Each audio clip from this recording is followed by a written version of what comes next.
Welcome to Western Wisconsin Journal. I'm Bobby Pominville and I'm your reporter on the arts. Today I have invited an author and she's been on the show before. And I believe that was a couple books ago. So we're going to talk about her new books and the interesting subjects she has chosen. So welcome to the show, Diane Dettmann. Well, nice to have you again. Thank you so much, Bobby. It's great to be here, and I'm really looking forward to our conversation today. I am too, and I'm just amazed that you've produced two more books, and I've loved your first two, especially Snow Angels. So let's first talk about your background and what led you to writing books. Okay, well, just a little bit about me. I was born in North Minneapolis, and my family lived in a small bungalow there, and then I went to Mounds View High School. My folks moved away from Minneapolis and settled in Mounds View, and so I graduated from high school there, and then I went on to the U of M, and I landed my first teaching job right after graduation, and I taught for the St. Paul's Public Schools for 37 years, and I retired just recently. The last 6 years, I was a literacy coach, was doing staff development with teachers, and so I had I worked with reading and writing in the classroom. And I've always loved writing ever since I was a little girl. I used to sit on my front porch steps in Minneapolis, and when I was 4, already into writing little scribbles in a rainbow notebook. And my mother was a writer. She was working on a children's book at the time, and she journaled. And of course, letter writing to cousins and relatives was a big part of my life back then. So the writing was just a natural part of my life. So that's kind of what got me going on it. Oh, that's a great story. I can totally understand that because that was in the days when we were writing. Yes. And we don't have that so much now. Not so much anymore. But to think that you were sitting there as a young girl already doing that, how interesting. Now tell us about your books. Okay, as you said, I have 4 books, and the first book I wrote was Miriam, Daughter of Finnish Immigrants, and I co-authored it with my Aunt Miriam. And it's from her point of view from the time her family, my grandparents moved to the farm in the early 1920s in Embarrass, Minnesota, the coldest place. I've heard of that. Yes. And they raised 7 children during the Great Depression there. So the book starts when Miriam's 4, and it ends when she leaves the farm to go to the U of M, and then on to join the WACs during World War II. So it's a fun family history story. Interesting. And then I wrote a second memoir. It wasn't the happiest memoir I've ever written. No. And I know you've read it. Yes, I have. And it's called 28 Snow Angels, A Widow's Story of Love, Loss, and Renewal. And it's a grief story about renewing your life after the loss of a loved one. My husband passed away at 54, and it was sudden, and so it took a long time for me to rebuild my life. But the book is reaching out to a lot of different groups of people. I do grief connections with different kinds of churches and with grief organizations. And this took me 7 years to write because it was such a serious story for me. And then, Courageous Foot, then I took the leap from memoir to fiction. Yes. And I wanted to write a novel of some sort, and I had a friend that lived across the street from me when I lived in Minneapolis, and they were Japanese, and I walked the little girl to school, Donna, every day, and when she was in kindergarten. And in all the years that I was in Minneapolis and they lived across the street from us, I couldn't understand why Donna was picked on so much, and by children, and the family was kind of set off to the side because of, obviously because they were Japanese and it was after World War II. And so it kind of inspired me, that memory, to dig into the history of the Japanese during World War II and how everything kind of happened after the bombing of Pearl Harbor, and then FDR decided that, signed that 9066 to get them moved to camps. And there were over 120,000, 2/3 of which were American citizens, that were imprisoned during World War II. So I wanted to read more, learn more about it. So this book took me 3 years of research to kind of get the information about the internment camps, and then also to put it together. And then the last one is this one, and we can talk further about each one of these last two in a few minutes. And then this one, Yasu's Quest, A Tale of Triumph, is the sequel to this one. Yet it has enough backstory in it that it can be read as a standalone novel. Oh, yes. Okay? And they're both written at the young adult level, historical fiction, but several reviewers have said they're appropriate for all ages. So I'm glad I wrote it. So this picks up where this one leaves off. Yasu manages to flee from the camps in 1944, and she sets her into a journey where an adventurous journey for her, where she's trying to find a new life, and she's almost like she's escaped, so therefore she's being kind of hunted down, she thinks. So she finds a new place in her life, and a friend of a college professor befriends her on a train headed to Minneapolis, and they form a friendship. So that's what that one's about. So Good. yeah. Oh, what interesting subjects. And this is so timely because we've just observed that anniversary of Pearl Harbor. Yes. And I've seen a lot of shows on the History Channel and live shows coming from Pearl Harbor. Absolutely. So it's very timely that you brought this subject in. Well, thank you. And it seems also a timely subject in terms of immigration in general in our country right now. And Yes, there's a lot of talk about that. A lot of conversations around that topic and that area of concern for some people, and this gives some of the history too, I think, with the immigrants, the Japanese Americans, and the Finnish people that came, and the other people that came from Europe in Right. 1900s, late 1800s, and it kind of gives people a little background on it, and it's kind of a lens into that experience in different time frames. Yeah, and then I want to mention, this is so perfect for students. And, you know, being a former teacher myself, I can see where the students would learn so much from your books. And it would be learning about a time that, like we talked about this before, but people just don't talk about that. Yes. It was kind of a bad subject for a while, and a very negative thing for these families to experience. It just makes me so sad. They had to go Exactly. through that. Absolutely. So you've tackled a really tough subject. In a lot of ways I have, and the fact that you mentioned the high school students, I actually had a group of students from the Woodbury School District that I met with that had a book group. And they had read Courageous Footsteps, and so we met at a library over there, and we talked about the book, and it was very, very interesting. And we had a very diverse group of students at the around the table. Wonderful. And they asked a little bit about how I came about my writing and how the process goes, and then we talked about the book. And quite a few of them said they had not learned much or heard much about this in history, even now. So it was a very insightful exchange and meaningful ideas that they came up with in terms of how it affected them and how they maybe saw things a little differently than they had before they read the book. Oh, that's very good to hear. So you've actually had experience already with students and their Yes. response kind of to the book. Absolutely. So Absolutely. now, how young could you go as far as recommending that book? Well, at different events, I've had parents purchase it for children, teenagers, probably 13, 14.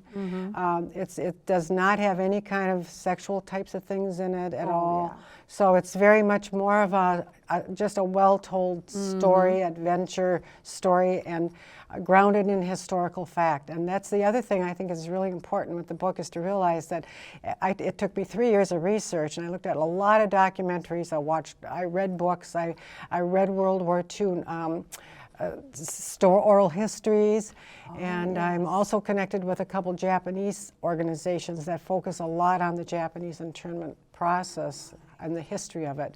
And so it took quite a few years to put it together, but that's one thing a couple of the reviewers have said, it's very well researched. That is wonderful. I really enjoy hearing that. And I hope that some teachers and educators are listening, and I hope it can be featured. And hope so. I just would strongly recommend it because I know it's very much a quality book. Well, thank you. And I'm always open to doing, book talks or events at schools or whatever. So it would be great if even the younger people could become involved in this piece of America's history, which I think is a story that's worth telling and worth learning about. Very much so. Wonderful. So you gave us a little synopsis of every book, and we're going to really go in a little more depth into your most recent book, and it's received excellent reviews. I read a review by Ben Green, and may I read what he said? Oh, absolutely. The writing style is simple enough that even the youngest of young adult readers will be able to enjoy it, but it is complex and deep enough to be enjoyed by any age. Yasu's Quest does exactly what historical fiction should do, in that it raises meaningful issues while simultaneously staying historically accurate. So that shows that you had a lot of background and a lot of prep before you started to write. Exactly. Absolutely. And I know that you told me that the two books are very much related. You kind of could segue from one to the other, but you don't have to. Exactly. Yeah. Exactly. They can be read independently also, but sometimes I think it works best to read them in sequence, but they stand alone either way. Absolutely. So, Courageous Footsteps then. Tell us how that segues into Yasu's Quest. Okay, the first chapter of Yasu's Quest starts with a scene from the internment camps, where the mother and the father are at the camp, and they're being intimidated by the administrator and military police about where their daughter is, what has happened to her, and then so they're questioning the father, and the father says, I don't know, and so because they don't think he's telling the truth, and so they put him into a jail within the internment camp. Now that's the one thing too, I don't know if a lot of people know about the Japanese internment camps. There are about 9 of them throughout the United States, most of which were along the Pacific coast and up and through Canada, actually. And the farthest one east was in Arizona. I'm not in Arizona, but in Arkansas. And they were basically, most of them were on very bleak types of areas that had very poor weather conditions. And all of them were surrounded by barbed wire. And there were guard towers within so many feet all around the compound. And there could be up to 10,000 Japanese in one camp at a time. Oh my. So when Yasu and her family were sent to the camps, they had about 2 weeks to prepare they left everything behind except what they could carry. And so when Yasu's Quest starts, her family's been interned now for almost 3 years. Mm-hmm. And there were certain circumstances that affected Yasu while she was in the camps that broke her spirit. And so that's what kind of pushes her to flee, to risk the chance of getting in trouble. She decides to find a way out of it. And so, which puts her at risk and it puts her family at risk. And so that's kind of where the story begins. And then from there it picks up and takes, through some unexpected circumstances, she was able to make her way from the camp in Eastern California to the train depot in Omaha, Nebraska. And within that journey, she had a lot of different situations that came into play that helped her take the steps she wanted to take. And all while she's taking those steps, she's doubting what she's doing. She's wishing she could go back, but she knows she can't. So it's both an adventure story and it's also a historical story with certain facts in it. So she gets to the train depot, and she had a few dollars on her, and she made enough to buy a ticket to to Minneapolis. And so, so on the train she meets a woman who is sitting next to her, and they strike up a conversation, and Yasu finds out she's a University of Minnesota professor. So it has a Minnesota flavor where they eventually end up in Minnesota. Good. Yeah, so it's and then from there, her life, she realizes that the barbed wire fences are gone, but that there will always be barriers she's going to have to face because of her race and her heritage. And so that's what the story kind of revolves around. And we experienced Yasu as at her happy moments within the story, and also with her challenges and difficulties and times when she feels like giving up. Wow. So I think for high school students especially, and even us as adults, it has a strong message of determination and stick-to-itiveness. Yes, and very that type much of thing. so. Yes. Now, how old is this person? Yasu was 18 when she flees from the camp. Oh, okay. But she was interned when she was 15. Mm-hmm. And that's another piece that was kind of woven through both books. She has a very good friend in California, in Glenville, California, at home, named Ruth, and they've been friends since first grade. And so Yasu, when she ends up in the camp, they write letters back and forth. They were allowed to do that, even though some of the letters would have been censored or reviewed or whatever. Mail was searched when it came into the camp. Mm-hmm. So she kept in touch with Ruth.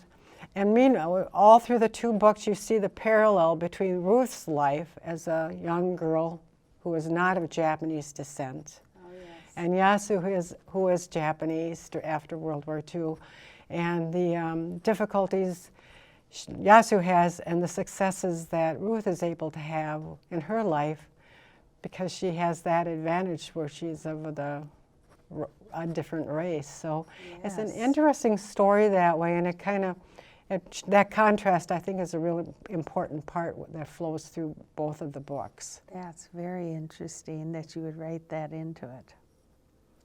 Yeah, it's a nice connection to her former life, maybe, Yes. and having a friend. Exactly. And then also what she's missed in life. She's, because of this, she had to leave her home. Mm-hmm. She couldn't finish high school. She couldn't get a diploma. And she loved school. I mean, she was really a very avid student and very dedicated. And so she gets in the camps, and of course, eventually they built some schools and had some of the people within the camp as teachers. But when they first get to the camp, basically they're living in there's a barrack that's divided into about 6 different sections. And each family has just one small section, and they have a cot and a pillow. That's about it when they first arrive. And then out of scrap pieces of lumber that are scattered and left over from building barracks, they are able to make some furniture, a lot of them, especially in within that first year that they're there. Mm-hmm. So it's a story. It kind of takes her from that beautiful home she lived in, and there's a lot of pieces of her life that she loses as she leaves, and that's part of her impetus to leave the camp. It's got to be so difficult. I mean, it just makes me hurt to hear this because of what they had to go through. Now, I didn't know how long. Do you know how long those camps were really open? They started right after Pearl Harbor in 1942. Mm-hmm. Within weeks of the bombing. Yeah. And then it was, I think the last camp closed in 1946, late 1945, early 1946. A lot of years. That is a lot of years. Yeah. And you actually knew a family that had some experience of that. Exactly. And that was, like I said, the inspiration for the book, even though the book isn't about that family. It's more about just the general experience all those Japanese Americans faced and had to raise above and venture through. And you could see why people were so negative toward the Japanese, mm-hmm. but yet they had no connection to what was going on. Exactly. So that's very difficult. And both of the people that lived across the street from me, in that Japanese family, both the parents had been interned during the war. Art, the father, had been in Arizona, camp in Arizona, Gila River. And then his wife was interned in a camp in Arkansas. So, and then after the camps, they reconnected somehow, some way. I didn't get that part of their story. So do you mean they were married before they went to the camps and separated? I think I think they might have been engaged or in a relationship. Oh, I see. Yeah, but they weren't really married yet. Oh, how sad. Yeah, it's a sad story. And you've got some pictures here that we're going to show on the screen. I do. They kind of follow your friendship with this person. Right. The father who had been interned, his name was Matt Zura, and he lived right across the street from us. I lived here, and he lived right across the street. And when we would go away on our vacations, a lot of times he'd come over and mow our lawn for him. He was the nicest man, and so was his wife, just wonderful people. And they had a daughter named Donna, and she was in kindergarten, and I was in second grade, so I would walk with her to school, and she'd walk through my footprints in the snow to get to school, and she remembers that, you know. So it's really sweet. And I invited Donna to all my birthday parties, so she was a best friend to me. I just really adored her, and we got along so well. And I never quite understood why they were picked on. So she was picked on so much, but I was only 7 or 8, so it was not something I really understood. No, that would be hard to understand. Yeah, and I can even remember one situation where there were a group of young boys. This is after World War II, probably 1940. I don't know, 47, 48, longer, sometime at that period of time, and they had these little plastic guns, and they were sitting up in the willow tree in this family's yard shooting at the house, pretending to shoot. Oh. So, you know, and I didn't think anything of it at the time, but now looking back at it, I really feel sorry for the family, what they had to endure in the camps and then after the camps. It's just... That's a lot to endure. It is. Especially for a child. Exactly. Oh. Yeah, that's a sad time in our history. It is very much a dark piece of America's history. Yeah. So, though you've really interested me, and I'm sure some of our listeners are interested in reading your book. So I hope so. Thank you for that. Oh, you're welcome. So now let's talk about how you write. I don't know, this is a kind of a tough question, but how do you prepare yourself to write? I mean, maybe there's some inspiration of some kind, or...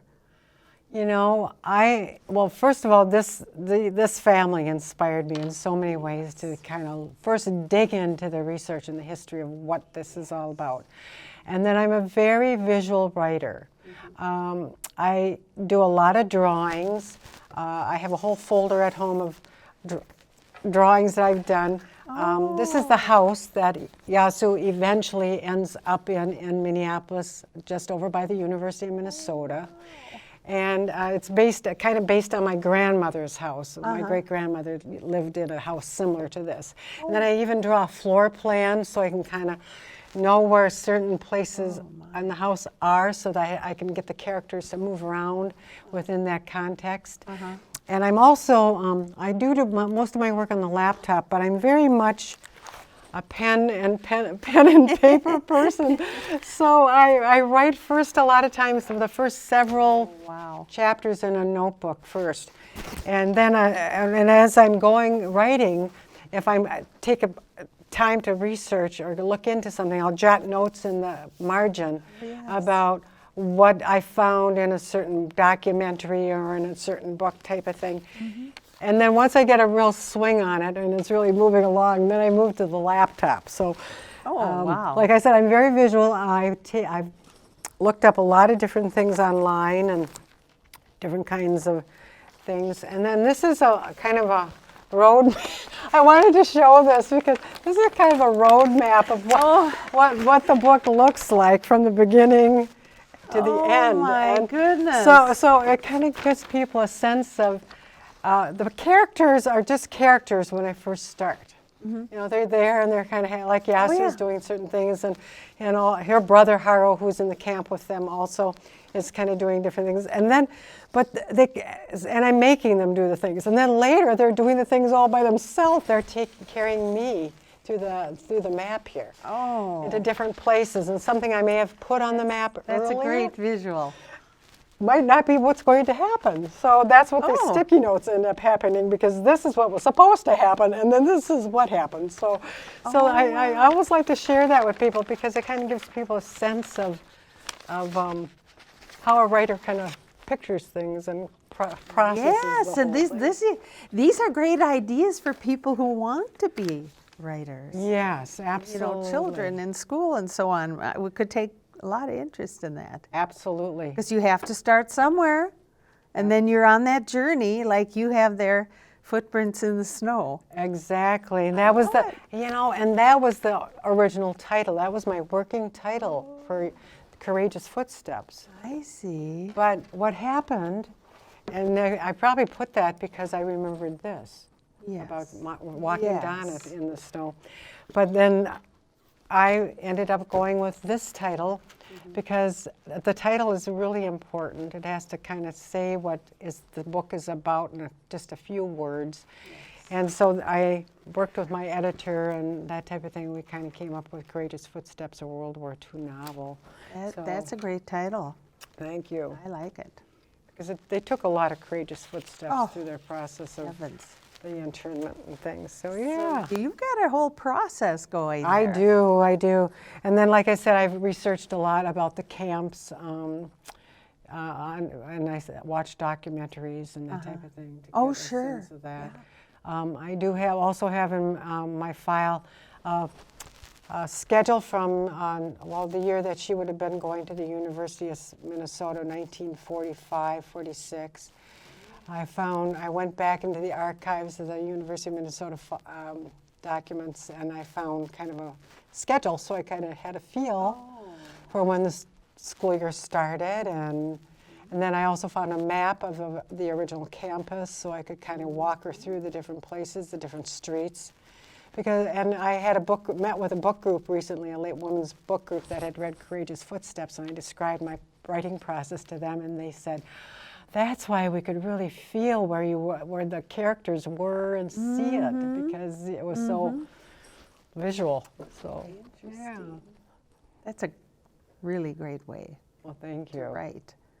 And it does, it's like the reviewer said, it's historically correct. Exactly. And even the 1940s culture, that's another thing. Both books really are woven with 1940s culture of the time. The Depression time, the war effort time. I have a rations coupon book that belonged to my mother-in-law. And so I was able to visually touch that and see it and kind of get a sense of what it looked like. My mother's cookbook was another resource I used. I didn't use any of the recipes, but there was a war surplus or a supplement in there. A blue number of pages in the middle of the cookbook of how to stretch your meat budget longer. And it really just opened my eyes to what difficult times, and it was during that war period. And then I also looked into the Army, because I have, in both books, I have a kind of a thread that runs through this one. In Courageous Footsteps is a friend of Haro's who ends up going into the, enlisting in the Army, and so I follow him through basic training and then when he's sent off, to give the people a sense of what it would have been like back in those years, and how some boys lied to get in so that they could serve their country. About their age, and then and all that helps to kind of, and then in this book, Yassi's Quest, I thread that 1940s culture in through there, as far as things that they had to sacrifice at Christmas time because of the war effort, the difference in decorations as far as the metal, all those things that they had to look at. So. So that is another thing. You have to make sure you've researched carefully, because if you put something in there that didn't happen during that period of time, a reader will find it. Oh, boy. They Well, will. you certainly did that well. Well, thank you. Now, we have to move along a little, so where could we find your book? All my books are available online at Barnes & Noble, all online bookstores, and Amazon, and both. All of them except Miriam's are in ebook and paperback online. And then Yassi's Quest is even in the iTunes store. So it is available on iTunes. Good. And then locally, Chapter 2 books just down yes. right here in Hudson. Right. They carry copies of all 4 of them. And then Valley Bookseller. And a lot of independent bookstores do, but a lot of times don't even know where they are because of the fact they ordered the books through the distributors. And so I sometimes have no idea. Barnes & Noble carries them only at the times of signing events. So I'm doing an event on February 4th at 2 o'clock at the Roseville in Harmar, Barnes & Noble. Yes, I know where that is. And they'll have copies of both Courageous Footsteps and Yassi's Quest there for purchase. But you can order them, any of my books, through Barnes & Noble if you call and just ask them to request a copy, and they can bring it to the store, get it to the store, and you can purchase it there. So a lot of different options. So you've got a February 4th event, and is there anything else? I am just in the process of scheduling events. I usually do like the Art in the Park in Afton in the fall. I do the Strawberry Festival in Afton in the spring. I do a lot of different events. I've been at libraries. I launched Yassi's Quest at the Freedom Library in St. Paul. Okay. And that was a really fun experience. Very nice. So yeah, and I do. And it's early in the year. As we're interviewing, it's the first week of January. Right. So is there a website we can go to? Yes, there is, and it's www.outskirtspress.com/Yasu, Y-A-S-U. Y-A-S-U. Yes. Well, that is very helpful, and I think it'll give our listeners a place to go and look up things, even if it's not in January, but next month, and keep up with what you're doing. Absolutely, and they can look on Barnes & Noble on my, not Barnes & Noble, but Amazon on my author page. I always list my events there, and I should have quite a few coming up in the spring now. So. Oh, good. I hope to see you at some of those. I hope so. That would be great if our schedules click, huh? I hope so. I don't think I'll be that busy. But I do want to connect with you again and do some reading of your books. Oh, that would be wonderful. So I want to thank you very much for being on the show today. Well, thank you so much. This has been really fun talking to you again. I've enjoyed every minute of it. I've enjoyed every minute of it. I have too. Do we have a second where I could just read something else by Ben Green? Yes, go ahead. That same person that did the review. Yes. Yassi's Quest, A Tale of Triumph, is a written triumph. There is no better way to describe a book that functions well on so many levels and be so meaningful. This really is a well-done piece that I think will entertain and inform its readers. If you are considering a historical title, this is definitely the one. So I was just so pleased with the positive response. That is wonderful. You have such positives here, and I just wish you all the luck. Well, thank you so much. And maybe in your next book, who knows? Yes, I'm thinking of a sequel. I'm not sure yet, but my readers want a sequel to the sequel. So we'll see. So thank you again, Diane, for coming on the show today. Thank you for having me. I appreciate it very much. And I want to thank our audience for listening, and hopefully you got some ideas on what books to look to read, and follow Diane a bit as an author. I think she's very, very interesting, and I've enjoyed reading the ones that I have, and I plan to read some more. So thank you again for watching our show today.